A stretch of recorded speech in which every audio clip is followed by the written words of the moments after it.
वालेकुम स्टूडेंट्स, कैसे हैं आप सब लोग। उम्मीद है खैरियत से होंगे। आज हम करने जा रहे हैं एक्सरसाइज 1.1 जिसमें हमने क्या चीज़ बतानी है कि रैशनल नंबर और इरेशनल नंबर्स को हमें आइडेंटिफाई करना है। रैशनल नंबर और इरेशनल नंबर्स के बारे में आप जब तक नहीं जानते होंगे, जब तक इसकी डेफिनेशन के बारे में नहीं पता होगा, इसकी प्रॉपर्टीज़ के बारे में नहीं पता होगा, तो आप इसको डिफ्रेंशिएट नहीं कर सकते। तो जो मैंने पिछली वीडियो बनाई है उसमें डिटेल से इन दोनों नंबर्स के बारे में बताया गया है कि रैशनल नंबर्स कौन से होते हैं और इरेशनल नंबर्स कौन से होते हैं। रैशनल नंबर्स वो होते हैं जो टर्मिनेटिंग होते हैं और रिकरिंग होते हैं। मीन्स के टर्मिनेट के पॉइंट्स के बाद जो है वो कोई स्पेसिफिक वैल्यू आ गई है, एक या दो डिजिट आ गए हैं, तो वो टर्मिनेटिंग हम उसको बोलेंगे। अगर वो टर्मिनेटिंग है तब भी वो रैशनल नंबर है। और अगर उसके बाद पॉइंट के बाद जो है वो दो या तीन नंबर या एक नंबर वाला सीक्वेंस जो है वो रिपीट होता जा रहा है, रिपीटिंग नंबर आ रहे हैं तो रिकरिंग है, तो इसका मतलब ये भी वो भी इरेशनल नंबर है, रैशनल नंबर्स हैं सॉरी। और इरेशनल नंबर्स कौन से हैं? इरेशनल नंबर्स में ना ही तो वो टर्मिनेट होगा और ना ही उसमें कोई भी नंबर रिकरिंग होगा, मतलब कि डिफरेंट नंबर्स होंगे और वो नंबर्स चलते जाएंगे। यहाँ पे देखें फर्स्ट पार्ट में क्या चीज बताई हुई है। फर्स्ट पार्ट में उन्होंने कहा 2.353535 ये बताएं कि रैशनल नंबर है इरेशनल नंबर है। मैंने अभी आपको बताया कि जो रैशनल नंबर्स हैं उनकी दो प्रॉपर्टीज हैं, एक तो टर्मिनेटिंग है और एक वो नंबर्स रिपीट होते जा रहे हैं, रिपीट होते जाएंगे तो वो रैशनल नंबर्स होंगे। मीन्स यहाँ पे देखें पॉइंट के बाद 353535 जो है वो रिपीट हो रहा है, बार बार अगेन एंड अगेन रिपीट हो रहा है। इसका मतलब ये क्या है कि ये रैशनल नंबर है। उसके बाद देखें पॉइंट 2 में दूसरे क्वेश्चन में क्या चीज बताई हुई है, 0.6 बार। बार का क्या मतलब है? बार का मतलब ये बताया गया है कि 6 जो है वो रिपीट होता जा रहा है और ये मैनी टाइम्स रिपीट हो रहा है। इसकी जो है तादाद है उस वो भी हमें जो है वो स्पेसिफिक नहीं पता, मतलब 6 जो है वो 2 टाइम्स आएगा, 3 टाइम्स आएगा, 4 टाइम्स आएगा, नहीं पता, ये चलता जाएगा। इसका मतलब क्या है कि ये भी एक रैशनल नंबर है। उसके बाद क्वेश्चन नंबर 3 में क्या है, 2.236067। अब यहाँ पे देखें और ये चल डॉटेड लाइन से डॉटेड चीज ये आपको बता रही है कि यहाँ पे ये सीक्वेंस जो है वो चलता जा रहा है और ना ही तो ये टर्मिनेटिंग है और ना ही देख लें इसमें कोई नंबर्स जो है वो कोई सीक्वेंस जो है वो रिपीट हो रहा है। इसका मतलब क्या है कि ये इरेशनल नंबर है। क्वेश्चन नंबर 4 में क्या है, √7। अब √7 रैशनल है या इरेशनल है? अगर वैसे आप √7 कैलकुलेट करें तो आपके पास कोई बहुत बड़ी वैल्यू आ जाएगी, 2 पॉइंट जैसे ये ऊपर दी हुई है 2.2360678934, इस तरह करके कोई वैल्यू आ जाएगी। आप ये चीज चेक करेंगे, ना ही तो ये टर्मिनेट हो रहा होगा और ना ही इसमें कोई भी सीक्वेंस जो है वो रिपीट हो रहा होगा और ना ही ये रिकरिंग होगा। और दूसरी बात ये आप इसमें याद रख सकते हैं कि 7 है यहाँ पे, ये चीज देखें कि अंडर रूट के अंदर अगर कोई कंप्लीट स्क्वायर है तो वो रैशनल नंबर हो जाएगा, और अगर कंप्लीट स्क्वायर नहीं है मतलब 7 अब किसी का भी कंप्लीट स्क्वायर नहीं बनता। यहाँ पे अगर होता 4 या फिर अगर होता यहाँ पे 25 या 16 तो वो 2, 4 एंड 5 का स्क्वायर बन रहे हैं, वो स्क्वायर अंडर रूट के साथ कैंसिल हो जाने थे और हमारे पास एक डिजिट आ जाना था कोई भी, तो वो रैशनल नंबर हो जाना था। लेकिन यहाँ पे ये चीज क्या है, ये इरेशनल नंबर है। उसके बाद आ जाए क्वेश्चन नंबर 5 पे। क्वेश्चन नंबर 5 क्या है, ई को हम आइलर नंबर भी बोलते हैं और आइलर नंबर की जो वैल्यू होती है वो क्या है 2.7182 और उसके बाद ये क्या है, रिपीट होती जा रही है, सॉरी रिपीट नहीं हो रही बल्कि ये डॉटेड लाइन डॉट्स जो है इस चीज को जाहिर कर रहे हैं कि ये बहुत बड़ी एक वैल्यू है। लेकिन फर्स्ट 4 डिजिट से हमें ये चीज पता चल रही है कि यहाँ पे कोई भी नंबर रिपीट नहीं हो रहा। ठीक है, जब रिपीट नहीं हो रहा तो इसका मतलब ये क्या है कि ये इरेशनल नंबर है। उसके बाद आ जाता है पाई। पाई की जो वैल्यू होती है वो होती है 22/7, हम जो आम कॉमन लिखते हैं।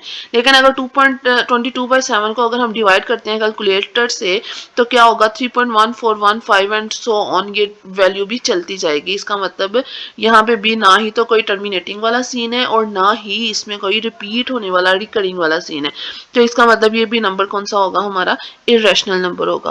क्वेश्चन नंबर 7 में क्या है, 5 प्लस √11। 5 प्लस √11 में क्या है कि कोई भी, ये चीज हमने बताई है पहले ही कि अगर तो अंडर रूट के अंदर कोई कंप्लीट स्क्वायर है तो फिर वो होगा हमारा रैशनल नंबर, अगर कंप्लीट स्क्वायर नहीं है तो वो इरेशनल नंबर है। अब इरेशनल नंबर के अंदर अगर हम 5 को प्लस भी कर देते हैं तो वो इरेशनल नंबर ही रहेगा, वो रैशनल नंबर में कन्वर्ट नहीं होगा। मतलब कि irrational number plus rational number क्या चीज होती है, हमारे पास इरेशनल नंबर ही आता है।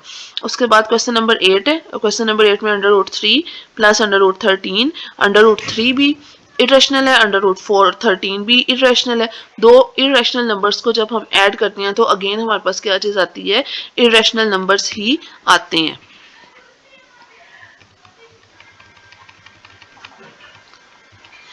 उसके बाद देखें क्वेश्चन नंबर 9। क्वेश्चन नंबर 9 में क्या है, 15/4। 15/4 को अगर आप डिवाइड करते हैं कैलकुलेटर से तो हमारे पास वैल्यू आती है 3.75, जो कि एक टर्मिनेटिंग वैल्यू है, जो कि एक टर्मिनेटिंग वैल्यू है। तो इसका क्या मतलब है कि ये टर्मिनेट हो रहा है, टर्मिनेट हो रहा है तो ये कौन सा नंबर होगा, ये रैशनल नंबर होगा। ठीक है, उसके बाद अगला देखें क्वेश्चन नंबर 10 में क्या चीज बताई जा रही है। क्वेश्चन नंबर 10 है 2 minus under root 2 into 2 plus under root 2। अब यहाँ पे हमें ये चीज पता चल रही है कि अगर हम इसके फार्मूला को देखें, अगर हमने देखा था a प्लस बी और a माइनस बी का जो फार्मूला होता है वो a square minus B square के इक्वल होता है। यहाँ पे अगर हम इसको कंसीडर करें, फार्मूला देखें यहाँ पे अप्लाई हो रहा है। 2 को अगर हम कंसीडर कर लेते हैं कि ये a है और अंडर रूट को हम कंसीडर कर लेते हैं ये b है, और इस पे जब हम फार्मूला अप्लाई करते हैं, फार्मूला अप्लाई करने के बाद 2 का स्क्वायर आ गया यहाँ पे, माइनस अंडर रूट 2 का स्क्वायर आ गया। ठीक है, 2 का स्क्वायर लेंगे तो क्या चीज आएगी, 4 आएगी हमारे पास, और अंडर रूट इस 2 के साथ कैंसिल हो जाएगा, 2 ऐसे ही नीचे हम इसको ट्रांसफर कर लेंगे। 4 में से 2 को माइनस करेंगे, 2 आ गया, ये कंप्लीट नंबर हमारे पास आ गया, टर्मिनेटिंग भी है, और इसका क्या मतलब है कि ये हमारे पास क्या है, एक रैशनल नंबर है। ठीक है, क्वेश्चन नंबर 1 में यही चीज बतानी थी। अब क्वेश्चन नंबर 2 में क्या चीज करना है, क्वेश्चन नंबर 2 में कहा जा रहा है कि represent the following numbers on number line.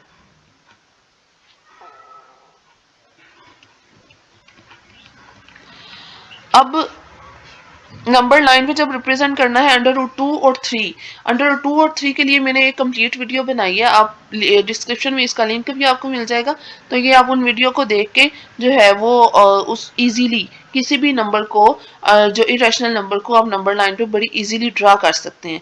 ठीक है, लेकिन इसका थर्ड पार्ट है, थर्ड पार्ट में कहा गया कि 4 इंटू 1/3 को नंबर लाइन पे ड्रा करना है। अब नंबर लाइन हमारे पास होती है माइनस इन्फिनिटी से लेके इन्फिनिटी तक।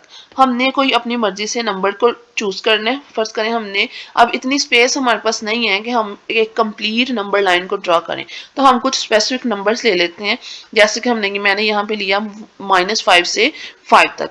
ठीक है, -5 से 5 तक के नंबर्स को हमने अपने नंबर लाइन पे ड्रा कर लिया।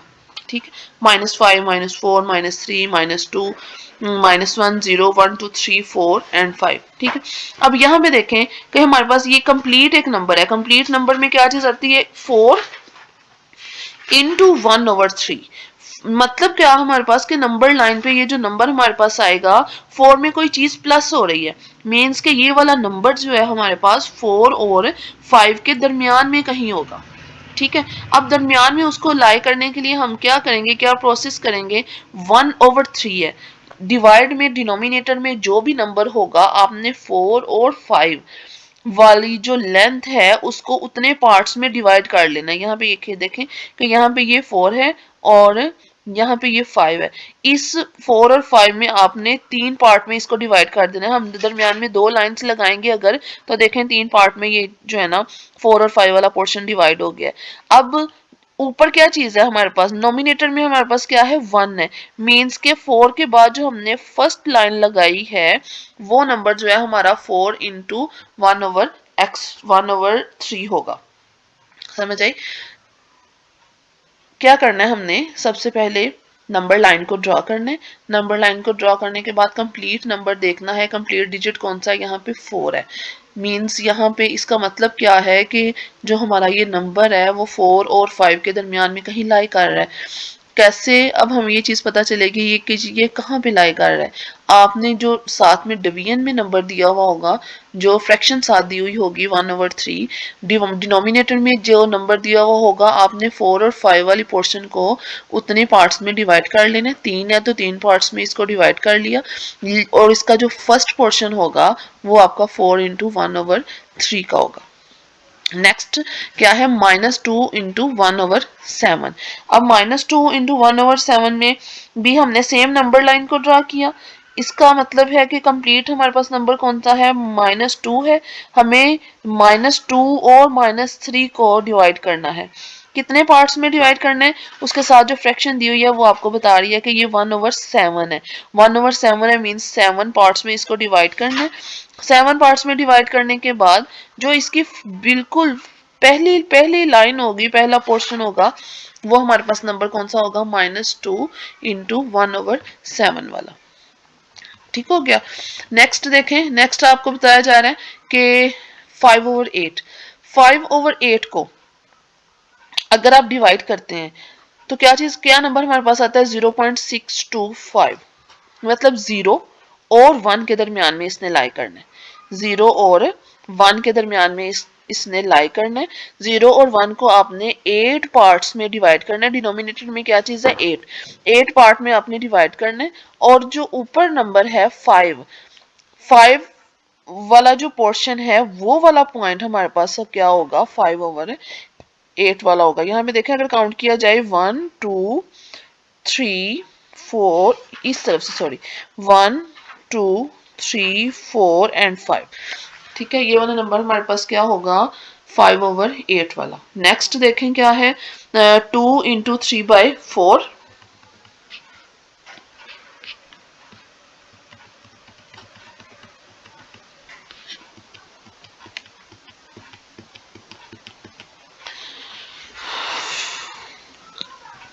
2 इंटू 3/4। 2 मतलब कंप्लीट डिजिट हमारे पास कौन सा है, 2 है। मतलब हमने 2 और 3 को डिवाइड करना है। कितने पार्ट्स में डिवाइड करना है, डिनोमिनेटर वाला नंबर चेक करें। डिनोमिनेटर में 4 है, 4 पार्ट्स में उसको डिवाइड कर दिया। 4 पार्ट्स में डिवाइड करने के बाद ऊपर देखें 3 है नोमिनेटर में, तो थर्ड वाली जो लाइन आपने 2 से जो भी पोर्शन में डिवाइड किया था, थर्ड वाला जो पोर्शन होगा, थर्ड वाली जो लाइन होगी, वो नंबर हमारे पास क्या होगा, 2 इंटू 3/4 वाला नंबर होगा। नेक्स्ट क्वेश्चन देखें। नेक्स्ट क्वेश्चन में क्या है, question number 3, express the following as a rational number p/q where p and q are integers and q does not equal to 0। First point हमारे पास क्या है कि हमने कोई भी रैशनल नंबर हमें दिया हुआ है, हमने इसको p/q की फॉर्म में यहाँ पे रिप्रेजेंट करना है। p/q की फॉर्म में इसको लेके आना है। तो इसके लिए सबसे पहला प्रोसेस क्या है, सबसे पहले तो हम जो भी गिवन क्वेश्चन होगा, जो भी गिवन स्टेटमेंट होगी, जो भी गिवन हमारे पास कोई वैल्यू होगी, इसको लेट कर लेना है x के इक्वल। मीन्स के let x is equal to 0.4 बार। अब जिस डिजिट के ऊपर बार लगी हो, इसका मतलब ये होता है कि वो इनफाइनाइट मैनी टाइम्स रिपीट हो रहा है। उसके बाद हमने उसको रिपीटेड वैल्यूज में लिख लिया। बार को जब हमने खत्म किया तो जाहिर बात है 4 के ऊपर बार था, तो 4 को हमने इसको रिपीट करके और डॉटेड लाइन में लिखा। इसको इक्वेशन नंबर 1 का नाम दिया। अब क्या करना है, मल्टीप्लाई बोथ साइड्स बाय 10। अब इस इक्वेशन नंबर 1 की दोनों साइड्स को आपने 10 से डिवाइड करना है। 10 से डिवाइड क्यों करना है, यहाँ पे देखें कि अगर हम इस वाला जो गिवन क्वेश्चन है, इसका पॉइंट अगर खत्म करें तो डिवीजन में हमारे पास क्या होगा, डिवीजन में 1 लगेगा और एक डिजिट है तो एक 0 लगेगा, मीन्स के 10 होगा। ठीक है, इसलिए हम इसको 10 के साथ मल्टीप्लाई करेंगे।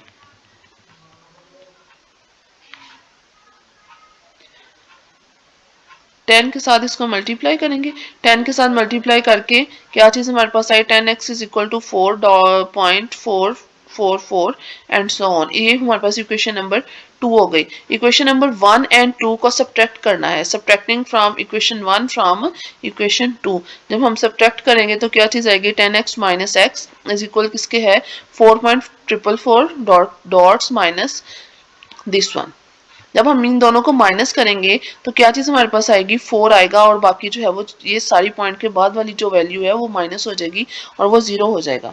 9 इस तरफ मल्टीप्लाई हो रहा है। अगर हम इसको इक्वालिटी की दूसरी साइड पे लेके जाएंगे तो क्या चीज, 9 दूसरी तरफ जाके 4 को क्या करेगा, डिवाइड करेगा। और ये चीज क्या है, which shows that the decimal number in the form of p/q। ठीक हो गया। अब क्वेश्चन नंबर 2 है। क्वेश्चन नंबर 2 में क्या है, 0.37। 0.37 के दोनों के ऊपर, पॉइंट के बाद 3 और 7 है, दोनों डिजिट्स के ऊपर क्या है, लाइन दी हुई है, बार दिया हुआ है। इसका मतलब ये है कि इन 37 जो है वो दोनों digit he again and again repeat हो रहे हैं। ठीक है, इसको भी हमने p बाई क्यू की फॉर्म में लेके आना है। तो सिमिलरली क्वेश्चन नंबर 1 जैसे हमने किया है उसमें भी हमने लेट किया था x को इज इक्वल टू जो गिवन वैल्यू थी हम यहाँ पे 0.37 है, x इज इक्वल टू किसके आ गया 0.3737। इसको इक्वेशन नंबर 1 का नाम दे दिया। Multiply both sides by 100। अब ये चीज आपके समझने वाली है कि पहले वाले क्वेश्चन में हमने मल्टीप्लाई किया था 10 से, इस क्वेश्चन में हम मल्टीप्लाई कर रहे हैं 100 से। क्यों 100 से मल्टीप्लाई कर रहे हैं कि यहाँ पे ये देखें कि ये वाला जो 0.37 है इसके अगर हम पॉइंट को खत्म करें तो डिवीजन में क्या चीज हमारे पास आ रही है 100 आ रहा है। क्यों 100 आ रहा है, पॉइंट की जगह हम 1 लगाते हैं और जितने डिजिट बाद में हो उतने जीरोस लगा लेते हैं। वहां पे पहले वाले क्वेश्चन में पॉइंट के बाद एक डिजिट था तो इसलिए वो 10 आया। यहाँ पे पॉइंट के बाद 2 डिजिट्स हैं तो इसका मतलब 100 आएगा। तो हम इसका मतलब ये है कि हम इसको मल्टीप्लाई भी 100 से ही करेंगे। तो इन दोनों साइड्स को हमने 100 के साथ मल्टीप्लाई किया। मल्टीप्लाई करने के बाद क्या चीज हमारे पास आई 10x इज इक्वल 37.3737। अब फिर अगेन उसी तरह जो प्रोसेस हमने पहले किया था सब्ट्रैक्ट करना है 1 एंड 2 को। 10x 100x minus x is equal किसके है 37.37 सो ऑन माइनस 0.3737। दोनों को माइनस करेंगे क्या चीज हमारे पास आएगी 37 और इस तरफ क्या आएगा 100x में से 1x को माइनस करेंगे तो क्या चीज आएगी हमारे पास 99x आएगा। अब 99x इस तरफ जो है वो मल्टीप्लाई हो रहा है, दूसरी तरफ जाके 37 को क्या करेगा डिवाइड करेगा, which shows the decimal number in the form of p over q। Third question है 0.21। सेम उसी तरह x को हमने लेट कर लेना है 0.21 के इक्वल। x क्या चीज है हमारे पास x इज इक्वल टू 21 के ऊपर बार है, इसका मतलब 21 जो है वो रिपीट होगा अगेन एंड अगेन। वो हमने रिपीटेड वैल्यूज में लिख लिया, क्वेश्चन नंबर 1 का नाम दिया इसको। मल्टीप्लाई बोथ साइड्स पे 100, सेम उसी तरह 100 के साथ इसको मल्टीप्लाई करेंगे। मल्टीप्लाई करने के बाद क्या चीज हमारे पास आती है 21.2121। इसको इक्वेशन नंबर 2 का नाम दिया। सब्ट्रैक्ट किया इक्वेशन 1 को किसके इक्वेशन 2 के साथ। दोनों को सब्ट्रैक्ट किया 100x में से एक x को माइनस किया 99x हो गया और 21.21 माइनस इन दोनों को माइनस किया तो क्या चीज हमारे पास आई 21। अब 99x इस तरफ मल्टीप्लाई हो रहा है तो क्या ये दूसरी तरफ जाके इक्वालिटी के क्या करेगा 21 को डिवाइड करेगा और ये चीज हमारे पास क्या आ गई p बाई क्यू की फॉर्म में आ गई, which shows the decimal number in the form of p over q।